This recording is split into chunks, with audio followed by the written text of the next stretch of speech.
Genesis chapter 16. Hagar and Ishmael. Now Sarai, Abram's wife, had borne him no children, but she had an Egyptian slave named Hagar. So she said to Abram, "The Lord has kept me from having children. Go, sleep with my slave. Perhaps I can build a family through her." Abram agreed to what Sarai said.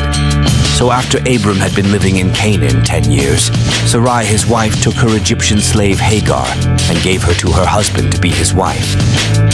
He slept with Hagar, and she conceived. When she knew she was pregnant, she began to despise her mistress.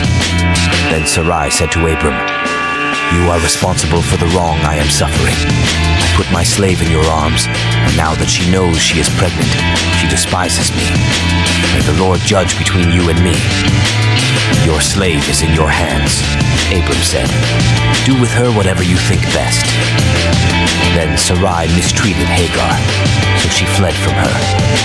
The angel of the Lord found Hagar near a spring in the desert. It was the spring that is beside the road to Shur. And he said, "Hagar, slave of Sarai, where have you come from and where are you going?" "I'm running away from my mistress Sarai," she answered. Then the angel of the Lord told her, "Go back to your mistress and submit to her." The angel added, "I will increase your descendants so much that they will be too numerous to count." The angel of the Lord also said to her, "You are now pregnant, and you will give birth to a son. You shall name him Ishmael, for the Lord has heard of your misery. He will be a wild donkey of a man. His hand will be against everyone, and everyone's hand against him, and he will live in hostility toward all his brothers."